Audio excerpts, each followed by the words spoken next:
ഇന്ന് എനിക്ക് വളരെ സ്പെഷ്യൽ ആയിട്ടുള്ള ഒരു ഡേ ആണ് കേട്ടോ. അതുകൊണ്ട് തന്നെ ഞാൻ രാവിലെ നേരത്തെ എണീറ്റ് കുളിച്ച് ഫ്രഷ് ആയി ഇത് അമ്പലത്തിലൊക്കെ പോവാൻ നിൽക്കുകയാണ് കേട്ടോ. എന്താ സ്പെഷ്യൽ എന്നൊക്കെ ഞാൻ പറയാം കേട്ടോ.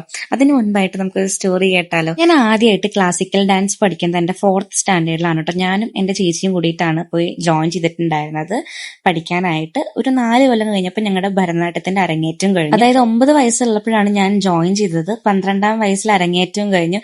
12ാം വയസ്സിൽ തന്നെ ഞാൻ ഭരതനാട്യം നിർത്തി. അതായത് ക്ലാസിക്കൽ ഡാൻസ് ഞാൻ പഠിക്കുന്നത് സ്റ്റോപ്പ് ചെയ്തു കേട്ടോ.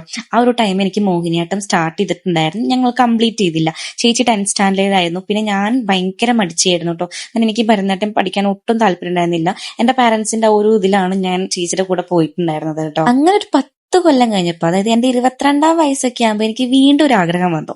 ക്ലാസിക്കൽ ഡാൻസ് കണ്ടിന്യൂ ചെയ്താലോ, അല്ലെങ്കിൽ മോഹിനിയാട്ടം കണ്ടിന്യൂ ചെയ്ത് അത് അരങ്ങേറ്റം ചെയ്താലോ എന്ന്. പക്ഷെ അപ്പോഴും എനിക്ക് എന്തൊക്കെയോ ഒരു ബുദ്ധിമുട്ടായിരുന്നു കേട്ടോ. പക്ഷെ ഇന്ന് ഞാൻ ക്ലാസിക്കൽ ഡാൻസ് കണ്ടിന്യൂ ചെയ്യാൻ വേണ്ടിട്ട് പോവാണ്. മോഹിനിയാട്ടം പഠിക്കാൻ വേണ്ടി ഞാൻ വീണ്ടും റീജോയിൻ ചെയ്തു. അതായത് 12 വർഷത്തിന് ശേഷം ഞാൻ വീണ്ടും ക്ലാസിക്കൽ ഡാൻസ് പഠിക്കാൻ പോവാണ് കേട്ടോ.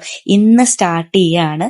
സോ അതിനു മുൻപായിട്ട് കുറച്ച് അമ്പലത്തിലൊക്കെ പോയി തൊഴുത്ത് പ്രാർത്ഥിച്ച് എല്ലാവരുടെയും അനുഗ്രഹമൊക്കെ വാങ്ങി. പക്ഷെ ഞാൻ ക്ലാസിക്കൽ ഡാൻസ് പഠിക്കുന്നത് നേരിട്ട് പോയിട്ടല്ല, ഓൺലൈൻ ത്രൂ ആണ് കേട്ടോ. കാരണം ഇപ്പൊ മുൻപത്തെ പോലെയല്ല, എനിക്ക് കുറച്ചധികം പണികളുണ്ട്, വർക്ക് ഉണ്ട്, ഷൂട്ട് ഉണ്ട്. അപ്പൊ ഞാൻ റെഗുലർ ക്ലാസ് വെക്കുകയാണെങ്കിൽ ചിലപ്പോൾ എനിക്ക് പോകാൻ പറ്റില്ല.